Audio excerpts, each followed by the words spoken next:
ಇನ್ನೊಬ್ಬಳ ಪ್ರೀತಿಯ ಬಲೆಗೆ ಬಿದ್ದು ಹೆಂಡತಿಗೆ ಚಟ್ಟ. ಹೆಂಡತಿ ಹತ್ಯೆಗೆ 15 ಲಕ್ಷಕ್ಕೆ ಸುಪಾರಿ ಕೊಟ್ಟ ಗಂಡ. ಪ್ರೀತಿ ಮಾಯಬಜಾರು, ಪ್ರೀತಿ ಭಾರಿ ಹುಷಾರು ಎಂಬುದು ಅಕ್ಷರಶಃ ಸತ್ಯವಾಗಿದೆ. ವಿವಾಹಿತನೊಬ್ಬ ಇನ್ನೊಬ್ಬಳ ಪ್ರೀತಿಯ ಸಹವಾಸಕ್ಕೆ ಬಿದ್ದು ಮದುವೆಯಾಗಿದ್ದ ಹೆಂಡತಿಗೆ ಚಟ್ಟ ಕಟ್ಟಿದ ದುರಂತ ಘಟನೆ ಬೆಳಗಾವಿ ಜಿಲ್ಲೆ ಕಾಗವಾಡ ತಾಲೂಕಿನ ಬಿಕೆ ಉಗಾರ್ ಗ್ರಾಮದಲ್ಲಿ ಘಟನೆ. ಕ್ಯಾಮೆರಾಗೆ ಪೋಸ್ ಕೊಡುತ್ತಿರುವ ಈ ಭೂಪನೆ ಈ ಕಥೆಯ ಖಳನಾಯಕ. ಸುರಸುಂದರನಾಗಿ ಕಾಣುವ ಪ್ರದೀಪ್ ಕಾನೂನು ವ್ಯಾಸಂಗ ಮಾಡಿ ವಕೀಲ ವೃತ್ತಿಯನ್ನು ಮಾಡ್ತಾ ಇದ್ದ. ಈತ 2 ವರ್ಷದ ಹಿಂದೆ ಪ್ರೀತಿಸಿ ಮದುವೆಯಾಗಿದ್ದವನು. ಆದರೆ ಈತನ ದುಷ್ಟ ಬುದ್ಧಿಯಿಂದ ತನ್ನ ಗರ್ಭಿಣಿ ಹೆಂಡತಿಯನ್ನು ಕೊಲೆಗೈದು ಜೈಲು ಸೇರಿದ್ದಾನೆ. ಕೊಲೆ ಮಾಡಿ ಅಪಘಾತದ ಕತೆ ಕಟ್ಟಿದ ಗಂಡ ವಿಚಾರಣೆ ಬಳಿಕ ಹೊರಬಿತ್ತು ಅಸಲಿ ಸತ್ಯ. ಪ್ರದೀಪ್ ಅಲಿಯಾಸ್ ಪೋಲಿ ಪ್ರದಿ ಮದುವೆಯಾದ ನಂತರವೂ ಕಾಲೇಜಿನಲ್ಲಿ ಸೀನಿಯರ್ ಹುಡುಗಿಯೊಂದಿಗೆ ಪ್ರೇಮ ಪಾಶದಲ್ಲಿ ಬಿದ್ದು ತನ್ನ ಹೆಂಡತಿಯನ್ನೇ ಮರೆತು ಮಾಡಬಾರದ ಕೆಲಸ ಮಾಡಿ ಲಾಕ್ ಆಗಿದ್ದಾನೆ. ಸೀನಿಯರ್ ಹುಡುಗಿಯೊಂದಿಗೆ ಲವ್ವಿ ಡವ್ವಿಗೆ ಹೆಂಡತಿ ಅಡ್ಡ ಬರ್ತಾಳೆ ಅಂತ ಭಾವಿಸಿ ಹೆಂಡತಿ ಕೊಲ್ಲೋದಕ್ಕೆ 15 ಲಕ್ಷಕ್ಕೆ ಸುಪಾರಿ ಕೊಟ್ಟು ಹಂತಕರೊಂದಿಗೆ ಸೇರಿ ಕೊಲೆ ಮಾಡಿದ್ದಾನೆ. ಗರ್ಭಿಣಿಯಾದ ಹೆಂಡತಿಯನ್ನ ಆಸ್ಪತ್ರೆಗೆ ಕರೆದುಕೊಂಡು ಹೋಗುವ ನೆಪದಲ್ಲಿ ಪತ್ನಿ ಚೈತಾಲಿಯನ್ನ ಕರ್ಕೊಂಡು ಹೋಗಿ ರಾಡ್ನಿಂದ ಹೊಡೆದು ಪ್ರಜ್ಞೆ ತಪ್ಪಿಸಿ ಆಕೆಯ ಮೇಲೆ ವಾಹನ ಹರಿಸಿ ಕೊಲೆ ಮಾಡಿ ಪೊಲೀಸರ ಮುಂದೆ ಅಪಘಾತದ ಕಥೆ ಕಟ್ಟಿದ್ದ. ನಂತರ ಗಂಡ ಪ್ರದೀಪ್ ಸ್ವತಃ ಕಾಗವಾಡ ಪೊಲೀಸರಿಗೆ ಕರೆ ಮಾಡಿ ಕಥೆಯನ್ನ ಕಟ್ಟಿದ. ನಂತರ ವಿಚಾರಣೆಯಲ್ಲಿ ಕೊಲೆ ಬಯಲಾಗಿದೆ. ಮುಖ್ಯ ಆರೋಪಿತ ಏನಿದ್ದಾನೆ, ಇವನು ಒಬ್ಬ ಅಡ್ವೊಕೇಟ್ ಇದ್ದಾನೆ. ಏನು ಕೊಲೆ ಮಾಡಿದ್ದಾನೆ ಚೈತಾಲಿ ಅನ್ನೋಂಥ ತನ್ನ ಹೆಂಡತಿಗೆ. ಅವಳು ದುರದೃಷ್ಟವಶಾತ್ 6 ತಿಂಗಳು ಪ್ರೆಗ್ನೆಂಟ್ ಕೂಡ ಇದ್ಲು.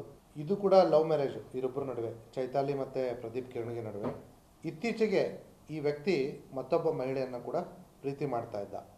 ಆದರೆ ಆ ಮತ್ತೊಬ್ಬ ಮಹಿಳೆಗೆ ಇವನು ಆಲ್ರೆಡಿ ಮದುವೆ ಆಗಿರೋದಾಗಲಿ, ಇವನಿಗೆ ಈ ರೀತಿ ಇವನ ಹೆಂಡತಿ ಪ್ರೆಗ್ನೆಂಟ್ ಆಗಿರೋದಾಗಲಿ ಯಾವುದನ್ನು ಕೂಡ ಅವನು ಹೇಳಿರೋದಿಲ್ಲ. ಅವಳಿಗೆ ತಾನು ಬ್ಯಾಚುಲರ್ ಅನ್ನೋ ರೀತಿಯಲ್ಲಿ ನಂಬಿಸಿ ಅವಳನ್ನ ಪುಸಲಾಯಿಸಿ ಅವಳ ಜೊತೆ ಪ್ರೇಮ ವ್ಯವಹಾರಕ್ಕೆ ಹಿಡಿದಿದ್ದ. ಅವಳನ್ನ ಕೊಲೆ ಮಾಡಿಬಿಟ್ಟು ಅದನ್ನು ಆಕ್ಸಿಡೆಂಟ್ ಅನ್ನೋ ರೀತಿಯಲ್ಲಿ ಬಿಂಬಿಸಿ ಕಾನೂನಿನ ಕೈಯಿಂದ ತಪ್ಪಿಸ್ಕೊಳ್ಳಿಕ್ಕೆ ಪ್ರಯತ್ನ ಮಾಡ್ದ.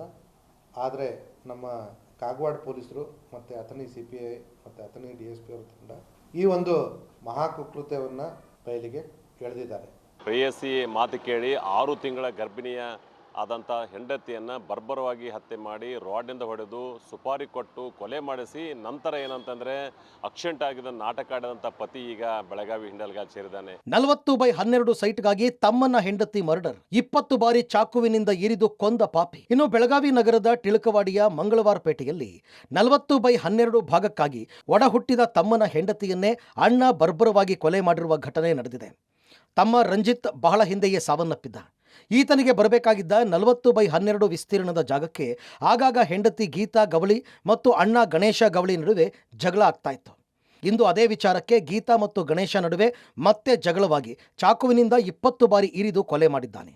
ಗೀತಾಳನ್ನ ಕೊಲೆಗೈದ ಕೊಲೆ ಆರೋಪಿ ಗಣೇಶ್ ಸದ್ಯ ಪರಾರಿಯಾಗಿದ್ದು ಆರೋಪಿಗಾಗಿ ಪೊಲೀಸರು ಹುಡುಕಾಟ ನಡೆಸಿದ್ದಾರೆ. ನೈಫ್ ಇಂದ ಸ್ಟ್ಯಾಬಿಂಗ್ ಆಗಿದೆ ಅಂತ ನಮಗೆ ಮಾಹಿತಿ ಬಂತು. ಹಣಕಾಸಿನ ವಿಚಾರದಲ್ಲಿ ಇವರಲ್ಲಿ ಸ್ವಲ್ಪ ಟೆನ್ಷನ್ ಇತ್ತು. ಸಿಟ್ಟಿನಲ್ಲಿ ಬಹುಶಃ ಇದು ಅಟ್ಯಾಕ್ ಆಗಿದೆ. ಪ್ರಿಲಿಮಿನರಿ ಇನ್ಫಾರ್ಮೇಷನ್ ಏನು ಸಿಕ್ಕಿದೆ, ಅದರಲ್ಲಿ ಬ್ಯಾಂಕ್ ಸಾಲ ಪಡೆದರು, ಆ ಸಾಲದಿಂದ ಈ ಮನೆಯನ್ನು ತಗೊಂಡಿದ್ದಾರೆ. ಆ ವಿಚಾರದಲ್ಲಿ ಇವರ ಮಧ್ಯದಲ್ಲಿ ಏನು ಟೆನ್ಷನ್ ಇತ್ತು. ಇದು ಮೇಲ್ನೋಟಕ್ಕೆ ಕಂಡು ಬಂದ ಮಾಹಿತಿ ಇದೆ, ತನಿಖೆ ತಗೊಳ್ಳಲಾಗಿದೆ. ಆ ವಿಕ್ಟಿಮ್ ಹಾಸ್ಪಿಟಲ್ನಲ್ಲಿ ಮನೆದವರನ್ನೇ ಇಮಿಡಿಯೇಟ್ಲಿ ಶಿಫ್ಟ್ ಮಾಡಿದರು. ಅಲ್ಲಿ ಅವರು ತೀರ್ ಹೋಗಿದ್ದಾರೆ. ಕೇವಲ 40x12 ಅಳತೆ ಜಾಗಕ್ಕಾಗಿ ಅಣ್ಣನ ಹೆಂಡತಿಯನ್ನು 20 ಬಾರಿ ಚಾಕುವಿನಿಂದ ಕೊಲೆ ಮಾಡಿದ ಘಟನೆ ಬೆಳಗಾವಿಯಲ್ಲಿ ನಡೆದಿರುವಂಥದ್ದು.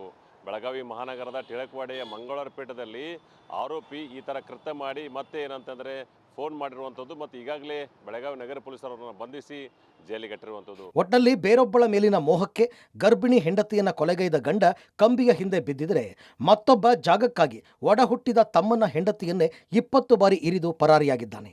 ಈ 2 ಪ್ರತ್ಯೇಕ ಕೊಲೆಯಿಂದಾಗಿ ಇಡೀ ಬೆಳಗಾವಿ ಬೆಚ್ಚಿ ಬಿದ್ದಿದೆ. Dilip Kurundawade, public TV, Belagavi.